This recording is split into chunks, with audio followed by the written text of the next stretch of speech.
Match reaction on the channel to Bournemouth 2, Tottenham 3.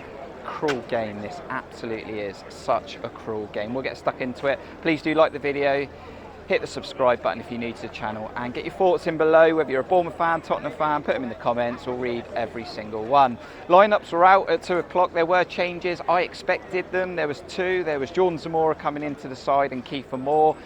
Was it going to be an opening day setup where Dom Solanke sort of played off the left, or was it going to be a Brentford where Billing would play off the left? And it was a Brentford type setup, a 4-4-2. Dom Solanke playing in a number 10 behind Kiefer and Billing off the left. Like, I get worried about Billing playing off the left, off the ball and on the ball. I think off the ball it asks a lot more of what he's probably capable of. On the ball, I just think maybe slows the game down a little bit too much at times. And when you're looking for Jon Spark to be progressive and get right up the pitch and create overlaps, it maybe just creates a stall in that scenario. And I like Billing in the free role, but I understand that getting Kiefer in this team does unsettle that formation. You have to try and get other players in, and that's what we got to do. And there's a reason why you picked Kiefer, because he scored the first goal in this game, and I'll come to that in a moment, because I thought we were very positive in the first 5 minutes. We got on the ball. Jon Spark was just outside the opposition box within 1 minute. He tried a cross. We got a corner. Didn't get a corner at West Ham. 100% better in this game already within a minute than we were at the London Stadium. Inside 3 minutes, we had 2 really good chances. This was so much better from us, and this is what we want to see. We want to get on the ball and have a go, don't we? The first goal would come in the game, though, for Bournemouth. Tavernier would turn over the football, progress up the pitch, and he would square it to get his first assist as he laid it on a plate to Kiefer. Ice running through his veins, so good in the penalty area, and he put it away with his right foot. 1-0. What a great start for the Cherries, and it would all be about how we can kick on from there and still be good on the attack, but also in defence. And Senesi, Mepham were immense again. I thought as a team we battled hard, so much better than when we were at home against Southampton, where we just didn't win any 50-50 balls or really show any ambition. So we were really, really good. Tottenham didn't really look like scoring. There was a few chances where they squared the ball across the area, but we dealt with everything, got in at half-time, 1-0 down. How would we approach the second half? That would be the big question for us. And more of the same for me. You still got to show that you're good at the back, and we've got to be solid, but we needed to keep that attacking force that we had going in the second half. And it didn't take long. We did do that, because Kiefer got his head onto a cross, and he's so good with his head as well as his feet. 2-0, he sort of goes away into the North Stand corner flag and celebrates, and great. The story was being written. It couldn't have been any better for us. The crowd were fantastic. We asked for more from the crowd before the game. When the fans are on it, when the team's on it, we have so much more of a better chance to achieve success.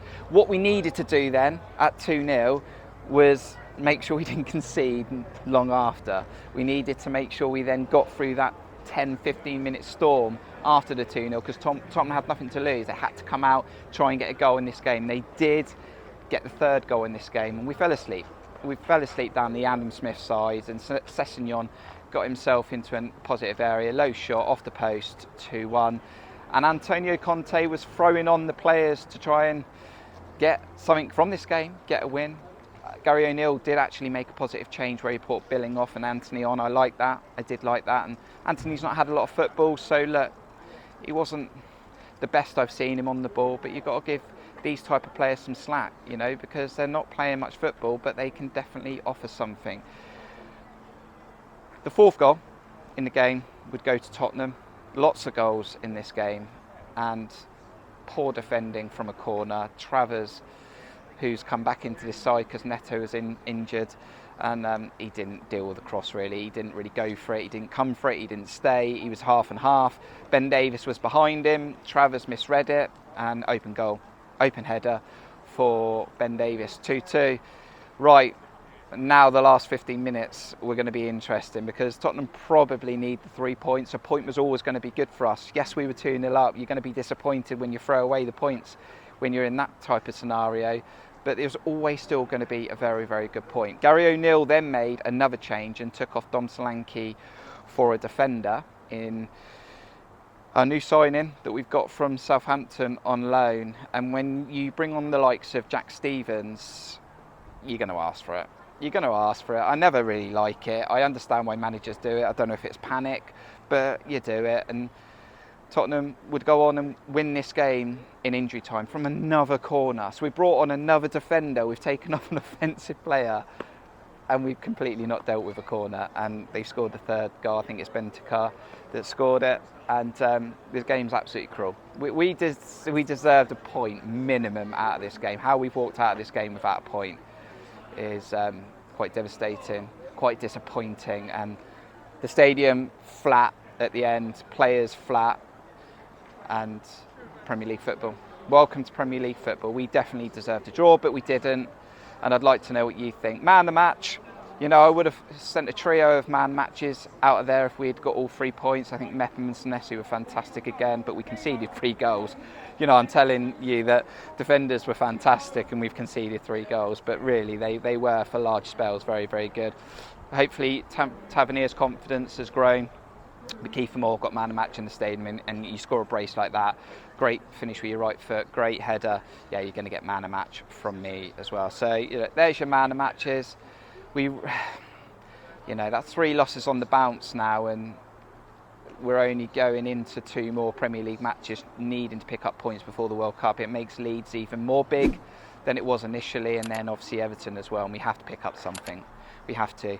I think it has told us another reason why probably Gary O'Neill shouldn't get this job permanently. I wouldn't put the whole blame on him. I just think there's certain situations in there where his inexperience definitely showed.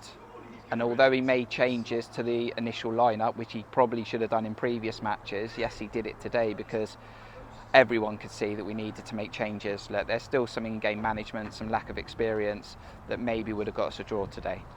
But you know, that's what happens in the Premier League, that's what happens in football. The big teams, the top teams in the top 4, luck does roll for them more than often than it does for us. Thanks for checking out this reaction. We will get a matchday vlog on the channel hopefully tomorrow. It's another loss, but please check it out. Please like it, even if it's just for me. You know, they're tough to edit, but there are some goal celebrations in there. Get your thoughts in the comments. Thank you to our sponsors, Aquashine Exteriors, and our monthly members. I'd like to know what you think. But the Cherries were this close from getting something from this Premier League game. Tottenham snatch all 3 points and head back to London in injury time. Bournemouth 2, Tottenham 3. On to the next one next week at Leeds. Up Cherries.